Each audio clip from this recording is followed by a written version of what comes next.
آج ہم جس موضوع پر بات کرنے والے ہیں نا وہ ہم سب کی روزمرہ زندگی سے بہت گہرا تعلق رکھتا ہے۔ مطلب ہم نے چاند اور ستاروں تک کمندیں تو ڈال لیں، ٹیکنالوجی نے ہماری زندگیوں کو بے پناہ سہولیات سے بھر دیا ہے۔ بالکل سہولیات سے بھر دیا ہے، لیکن حیرانی کی بات یہ ہے کہ ہم نے نا اپنے دل کا سکون کہیں کھو دیا ہے۔ آج کا ہمارا یہ ڈیپ ڈائیو ایک انتہائی اہم اور کلاسک مذہبی خطبے پر مبنی ہے، جس کا عنوان ہے نوجوان نسل کی دینی و اخلاقی حفاظت۔ اور چلیں اس بات کی تہیں کھولتے ہیں کہ آخر علم اور ڈگریاں اتنے عام ہو جانے کے باوجود اور عمارتیں اونچی ہو جانے کے باوجود یہ کردار کی پستی اور بے چینی کیوں ہے؟ دیکھیں، یہ ایک ایسا سوال ہے جو ہم سب کو ہی کہیں نہ کہیں پریشان کرتا ہے، اور یہاں جو بات سب سے زیادہ حیران کن ہے وہ یہ ہے کہ جب ہم ان ذرائع کا مطالعہ کرتے ہیں نا تو پتہ چلتا ہے کہ کوئی روایتی بحث نہیں ہے، صحیح، بلکہ یہ نا ہماری نفسیات اور موجودہ معاشرہ کا ایک بہت گہرا تجزیہ ہے۔ ذرائع صاف بتاتے ہیں کہ ہماری جو ظاہری ترقی ہے اور باطنی ترقی، اس کے بیچ ایک بہت بڑا خلا آ گیا ہے۔ اور میرا خیال ہے کہ یہ خلا سب سے زیادہ ہماری نوجوان نسل کو ہی متاثر کر رہا ہے نا؟ کیونکہ ذرائع میں ایک بڑا دلچسپ پہلو میں جو مجھے ذاتی طور پر بہت غور کرنے پر مجبور کر گیا۔ وہ فرکشن والی بات۔ جی بالکل، مطلب اگر ہم ماضی کو دیکھیں نا تو انسان کو اگر کوئی گناہ کرنا ہوتا تھا تو اس میں ایک رکاوٹ تھی، ایک طبعی فرکشن تھی، اسے چل کر کہیں جانا پڑتا تھا، کسی بازار یا خاص جگہ کا رخ کرنا پڑتا تھا۔ اور آج کل تو صورتحال بالکل بدل گئی ہے۔ وہ اسمارٹ فون جو ہر وقت ہماری جیب میں ہوتا ہے نا، وہ اب صرف رابطے کا آلہ نہیں رہا، وہ ایک طرح کا پورٹل بن چکا ہے۔ بالکل ایسا ہی ہے۔ ایک ایسا دروازہ جس نے پوری دنیا کی برائیوں کو سمیٹ کر ہمارے گھروں کے کمروں تک پہنچا دیا ہے۔ یعنی اس فریکشن کے ختم ہونے کا سیدھا سا مطلب یہ ہے کہ اب کسی محنت کی ضرورت ہی نہیں رہی، سب کچھ بس ایک کلک کے فاصلے پر ہے، اور ذرائع اسی ترقی اور بے چینی کے تعلق کو کھولتے ہیں۔ ہم فرض کر لیتے ہیں کہ سہولیات بڑھیں گی تو سکون آئے گا، لیکن نتیجہ تو بالکل الٹی نکلا نا۔ جی، گھروں میں ہر شخص اپنی اسکرین میں گم ہے، رشتوں کی محبت غائب ہے۔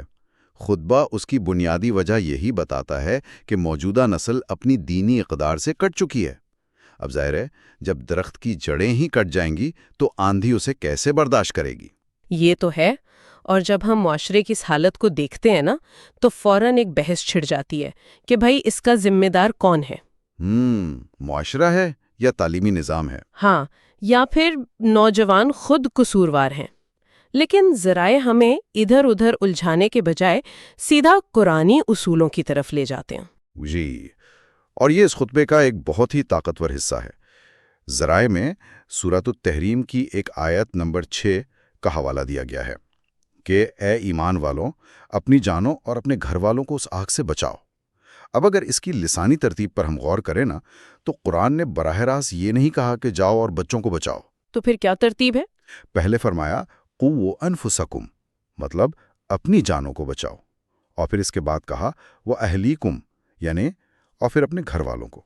یہ جو ترتیب ہے نا، یہ بلا وجہ نہیں ہے۔ بالکل، یہاں بات واقعی بہت دلچسپ ہو جاتی ہے، کیونکہ اگر گھر کا سربراہ خود ہی کسی عمل پر کاربند نہیں ہے، خود نماز نہیں پڑھتا، تو اس کی نصیحت میں وہ وزن کہاں سے آئے گا؟ صحیح بات ہے، بچے لیکچر نہیں سنتے، وہ عمل کو کاپی کرتے ہیں۔ جی، اور میں اس کو آج کے دور کی ایک عام سی مثال سے جوڑتی ہوں جو ہم اکثر ہوائی جہاز میں سنتے ہیں۔ ہاں، وہ آکسیجن ماسک والی تمثیل۔ پہنے اب بظاہر یہ لگتا ہے کہ شاید یہ بڑی خود غرضی کی بات ہے کہ ماں پہلے اپنا ماسک پہنے، لیکن اس کی منطق بڑی ٹھوس ہے۔ ظاہر ہے اگر وہ خود بے ہوش ہو گئی تو بچے کو کیسے بچائے گی؟ بالکل، اور اسلام بھی والدین کو یہی تو بتا رہا ہے، پہلے اپنے اخلاق، اپنا کردار اور اپنا روحانی ماسک درست کریں، تبھی تو آپ کے اندر وہ طاقت آئے گی کہ آپ بھٹکتے ہوئے بچے کی درست رہنمائی کر سکیں۔ واہ، یہ ماسک والی تمثیل نے بات کو بہت واضح کر دیا ہے، اور اسی لیے نا ذرائع میں مفسرین کے اقوال بڑی تفصیل سے آئے ہیں۔ امام طبری کہتے ہیں کہ اس کا مطلب ہے اہل و عیال کو ادب و دین سکھاؤ، اور امام فخر الدین رازی نے تو اسے ایک اصولی قاعدہ ہی بنا دیا ہے۔ وہ کیسے؟ وہ فرماتے ہیں کہ جیسے انسان اپنی ذات کی اصلاح کا پابند ہے نا، اس پر قطعی لازم ہے کہ وہ اپنے گھر والوں کی بھی اتنی ہی فکر کرے، اور پھر حضرت عبداللہ بن عباس کی رائے بھی بالکل یہی ہے۔ یعنی ہم خود کو اس مساوات سے باہر نہیں نکال سکتے، لیکن جب ہم یہ مان لیتے ہیں کہ بنیادی ذمہ داری والدین کی ہی ہے تو پھر سوال یہ اٹھتا ہے کہ آج کے والدین ٹھوکر کہاں کھا رہے ہیں؟ اور یہی وہ مقام ہے جہاں ذرائع ہمارے جدید معاشرے کے ایک بہت بڑے تضاد کو سامنے لاتے ہیں۔ مطلب ہم نے تعلیم اور تربیت کو دو بالکل الگ خانے بنا دیا ہے۔ ہاں، دنیاوی تعلیم پر تو لاکھوں خرچ ہوتے ہیں، مہنگے اسکول، فیسیں۔ لیکن دینی اور اخلاقی تربیت کا بجٹ کیا ہے؟ صفر۔ بالکل صفر ہے۔ اور نتیجہ کیا نکلتا ہے؟ بچے روانی سے انگریزی بول رہے ہیں، ٹیکنالوجی کے ماسٹر ہیں، کھلاڑیوں کے نام ازبر ہیں۔ لیکن جب بات آتی ہے قرآن کو درست پڑھنے کی یا صحابہ اور اولیاء کی زندگیوں کی تو وہاں مکمل خاموشی ہے۔ یہ تضاد واقعی چشم کشا ہے، لیکن مجھے یہاں ایک تنقیدی سوال بھی ذہن میں آ رہا ہے۔ جی پوچھیے۔ جب ذرائع اس پر تنقید کرتے ہیں تو کیا یہ تاثر نہیں ملتا کہ شاید وہ جدید دنیاوی تعلیم یا ٹیکنالوجی کے مکمل خلاف ہیں؟ مطلب کیا وہ انگریزی سیکھنے کے خلاف ہے؟ ہاں، نہیں، قطعی نہیں۔ ذرائع کا مطالعہ بتاتا ہے کہ ایسا بالکل نہیں ہے۔ اصل مسئلہ جدیدیت نہیں ہے، اصل مسئلہ وہ توازن ہے جو بگڑ چکا ہے۔ اچھا۔ تنقید اس پر نہیں ہے کہ بچے انگریزی کیوں بول رہے ہیں، تنقید اس پر ہے کہ وہ اپنی بنیادی اقدار سے کیوں کٹ گئے۔ گھر میں ٹی وی اور لیپ ٹاپ تو ضروری ہیں، مگر قرآن اور دینی کتابیں کیوں نہیں ہیں؟ یعنی بات توازن کی ہے۔ جی، مفتی نعیم الدین مراد آبادی کا قول ہے ذرائع میں۔ وہ کہتے ہیں کہ مسلمان پر لازم ہے کہ وہ گھر میں دینی ماحول قائم کرے۔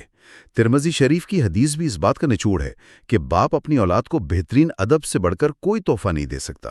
صحیح، یعنی ڈگری کی دوڑ میں ہم نے اس کردار کو پیچھے چھوڑ دیا ہے جو انسان کو حقیقی معنوں میں انسان بناتا ہے۔ اچھا، اس تمام بحث میں ذرائع بار بار ایک خاص عمر کو ٹارگٹ کر رہے ہیں، یعنی نوجوانوں کو۔ بالکل۔ زندگی کے اور بھی تو ادوار ہیں، بچپن ہے، بڑھاپا ہے، درمیانی عمر ہے، تو اس خطبے کا سارا فوکس خاص طور پر نوجوانی ہی کیوں ہے؟ دیکھیے، اس کی بڑی ٹھوس نفسیاتی اور روحانی وجوہات ہیں۔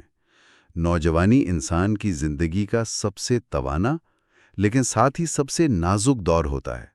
جذبات عروج پر ہوتے ہیں، اور اگر ہم اسے وسیع تر تناظر میں دیکھیں تو یہی وہ موڑ ہے جہاں سے زندگی کا حتمی راستہ طے پاتا ہے۔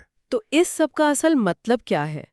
میں اس کو اگر ایک تشبیہ دوں تو نوجوانی بالکل اس گیلی مٹی کی طرح ہے جو کمہار کے چاک پر ہوتی ہے۔ بہت خوبصورت تشبیہ ہے۔ جی، مطلب اس مٹی میں اتنی لچک ہوتی ہے کہ آپ اسے کسی بھی برتن کی شکل دے سکتے ہیں، لیکن اگر آپ اسے یوں ہی چھوڑ دیں گے تو وہ بے ہنگم سی شکل میں سوکھ جائے گی، اور ایک بار سوکھ گئی تو پھر جتنا مرضی زور لگا لیں وہ ٹوٹ جائے گی مگر مڑے گی نہیں۔ بالکل۔ اور روحانی اعتبار سے بھی شیطان کو سب سے زیادہ خوشی تب ہوتی ہے جب وہ کسی نوجوان کو گمراہ کرتا ہے، کیونکہ ایک بھٹکا ہوا نوجوان صرف اپنی ذات تباہ نہیں کرتا، وہ پورے خاندان اور معاشرے کی بنیادیں ہلا دیتا ہے۔ واقعی؟ اور اسی لیے ذرائع میں دو اہم حدیث نقل ہوئی ہیں۔ ایک یہ کہ وہ نوجوان جو اللہ کی عبادت میں پروان چڑھے گا اسے قیامت کے دن اللہ کے عرش کا سایہ ملے گا۔ سبحان اللہ۔ اور دوسری حدیث جو ذرا سخت ہے کہ قیامت کے دن کسی انسان کے قدم اس وقت تک ہٹ نہیں سکیں گے جب تک اس سے یہ نہ پوچھ لیا جائے کہ اس نے اپنی جوانی کہاں گزاری۔ یعنی نوجوانی محض وقت گزارنے یا کیریئر بنانے کا نام نہیں ہے، یہ اپنا اندر تعمیر کرنے کا وقت ہے۔ اچھا، اب ہم نے مسائل اور نوجوانی کی اہمیت کو تو سمجھ لیا ہے، لیکن ذرائع ہمیں صرف مسائل کی دلدل میں نہیں چھوڑتے ہیں نا؟ بالکل نہیں، وہ باقاعدہ ایک روڈ میپ اور حل دیتے ہیں۔ جی، وہ اخلاقی اور دینی حفاظت کے 4 بنیادی ستون بتاتے ہیں۔ میں چاہتی ہوں کہ ہم ان پر ذرا تفصیلی بات کریں۔ ضرور۔ تو پہلا ستون نماز کی پابندی ہے۔ ذرا زور دیتے ہیں کہ حدیث میں بچوں کو 7 سال کی عمر سے ہی نماز کا حکم کیوں ہے؟ کیونکہ اس عمر میں عادات پختہ ہو رہی ہوتی ہیں۔ دوسرا ستون ہے قرآن سے تعلق اور گھروں میں تلاوت، جس کا مقصد صرف ثواب کمانا نہیں ہے بلکہ گھر کا ماحول پرسکون بنانا ہے۔ جی ہاں۔ اور تیسرا ستون ہے نیک صحبت کا انتخاب، کیونکہ ایک عمر میں آ کر بچوں پر پیئر پریشر یعنی دوستوں کا اثر بہت زیادہ ہونے لگتا ہے۔ بالکل، اور اگر صحبت ٹھیک نہ ہو تو والدین کی برسوں کی تربیت مہینوں میں ضائع ہو جاتی ہے۔ ایسا ہی ہے۔ اور چوتھا ستون جو آج کا سب سے مشکل چیلنج ہے وہ ہے سوشل میڈیا کا غلط استعمال روکنا۔ اور ترائے نے ان ستونوں کو صرف تھیوری تک نہیں رکھا، تاریخ سے ایسی مثالیں دی ہیں جو بہت سبق آموز ہیں، جیسے حضرت لقمان علیہ السلام کا واقعہ۔ انہوں نے اپنے بیٹے کو جو پہلی نصیحت کی نا، وہ دنیاوی کامیابی کی نہیں تھی، بلکہ فرمایا کہ نماز قائم کر اور نیکی کا حکم دے۔ اور پھر خلیفہ حضرت عمر بن عبدالعزیز کی مثال ہے ذرائع میں۔ وہ وقت کے اتنے بڑے حکمران تھے، ریاست کا بوجھ تھا، مگر رات کو خود اٹھ کر بچوں کو نماز کے لیے جگاتے تھے کہ دنیا فانی ہے، اصل زندگی تو آخرت کی ہے۔ بالکل، لیکن ان سب میں جو واقعہ مجھے ذاتی طور پر سب سے حیران کن لگا وہ امام اعظم ابو حنیفہ کا ہے۔ وہ پڑوسی نوجوان والا قصہ؟ جی، کیونکہ وہ صرف تربیت کی بات نہیں کرتا، وہ بتاتا ہے کہ معاشرے کے بگڑے ہوئے لوگوں کو سنبھالنا کیسے ہے۔ وہ قصہ ذرا بتائیں گے آپ؟ ضرور، اس سے ایک بہت اہم سوال جنم لیتا ہے۔ بات یہ تھی کہ امام صاحب کا ایک پڑوسی نوجوان تھا جو رات بھر گانے گاتا اور شور مچاتا تھا۔ اب عام طور پر ہم ایسے پڑوسیوں سے تنگ آ جاتے ہیں، پولیس بلوا لیتے ہیں یا تعلق توڑ لیتے ہیں۔ ظاہر ہے۔ پھر ہوا کیا کہ وہ نوجوان کسی جرم میں پکڑا گیا اور حاکم نے اسے قید خانے میں ڈال دیا۔ اب عام رد عمل تو یہی ہوتا کہ شکر ہے جان چھوٹی، اسے اس کی کیے گی سزا مل گئی۔ بالکل، آج کے دور میں تو ہم یہی کہتے ہیں نا کہ بڑا اچھا ہوا، قدرت کا انصاف ہو گیا۔ لیکن امام اعظم نے کیا کیا؟ وہ اس کی گرفتاری پر خوش ہونے کی بجائے خود حاکم کے پاس گئے، اپنی حیثیت استعمال کر کے اس شور مچانے والے نوجوان کی سفارش کی اور اسے چھڑا کر لے آئے۔ واہ! اور پھر جب وہ باہر آیا تو ظاہر ہے امام صاحب نے اسے خوب سنائی ہوں گی۔ یہی تو حیرت کی بات ہے۔ توقع یہی تھی کہ وہ ایک لمبا لیکچر دیں گے، تانے دیں گے، لیکن انہوں نے کوئی ڈانٹ ڈپٹ نہیں کی، بلکہ انتہائی شفقت سے بس ایک جملہ کہا۔ انہوں نے کہا، بیٹا، ہم نے تمہیں ضائع نہیں ہونے دیا۔ بیٹا، ہم نے تمہیں ضائع نہیں ہونے دیا۔ اوف، یہ الفاظ کتنے گہرے ہیں۔ اس میں نا تنقید کے بجائے اونرشپ یعنی ایک ملکیت کا احساس ہے۔ جی، اور ذرائع بتاتے ہیں کہ اسی ایک جملے اور ہمدردی نے اس نوجوان میں انقلاب برپا کر دیا اور وہ توبہ کر کے ایک نیک انسان بن گیا۔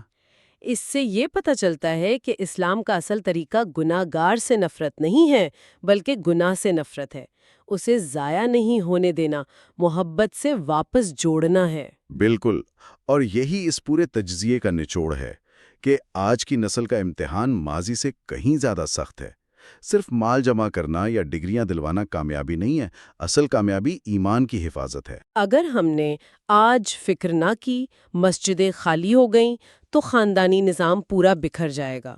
سننے والوں کے لیے بھی یہی پیغام ہے نا کہ گھروں میں ایسا ماحول بنائیں جہاں فجر کی عادت ہو، رسول اللہ اور اولیاء کی محبت ہو۔ جی، تاکہ وہ جدید دور کے طوفانوں کا مقابلہ کر سکیں۔ بالکل، اور اسی بات کو سمیٹتے ہوئے میں چاہتی ہوں کہ ہم ایک بہت گہرے قول پر غور کریں جو ذرائع میں حضرت علی رضی اللہ تعالیٰ عنہ کا دیا گیا ہے۔ وہ فرماتے ہیں کہ اپنی اولاد کو اچھے آداب سکھاؤ، کیونکہ وہ تمہارے زمانے کے علاوہ دوسرے زمانے کے لیے پیدا کی گئی ہیں۔ سبحان اللہ، کتنی دور اندیشی کی بات ہے نا؟ اور یہ سوچنے پر مجبور کر دیتا ہے کہ آج کے ڈیجیٹل دور میں ہم بچوں سے اسکرین چھین کر غاروں میں تو نہیں بٹھا سکتے، ہم ایک کلک پر موجود پوری دنیا کی برائیوں کو 100% نہیں روک سکتے، تو کیا ہمارا اصل امتحان یہ نہیں ہے کہ ہم انہیں صرف پابندیوں کی دیواروں میں قید کرنے کے بجائے ان کے اندر ایک مضبوط اخلاقی اور روحانی کمپس، ایک مورل کمپس تعمیر کر دیں؟ ایک ایسا کمپس جو انہیں راستہ نہ بھٹکنے دے۔ بالکل، کیونکہ پابندیاں تو بیرونی ہوتی ہیں، نظر ہٹتے ہی ٹوٹ جاتی ہیں، لیکن وہ اندرونی کمپاس انہیں جدید دور کے طوفانوں میں بھی درست سمت دکھاتا رہے گا۔ اور شاید یہی وہ آکسیجن ماسک ہے جس کے بعد دنیا کے حالات جتنے مرضی خراب ہو جائیں، انسان کا دم نہیں گھٹتا۔ انہی باتوں کے ساتھ ہمارے آج کے اس ڈیپ ڈائیو کا اختتام ہوتا ہے۔ اپنا اور اپنے گھر والوں کا بہت خیال رکھیے گا۔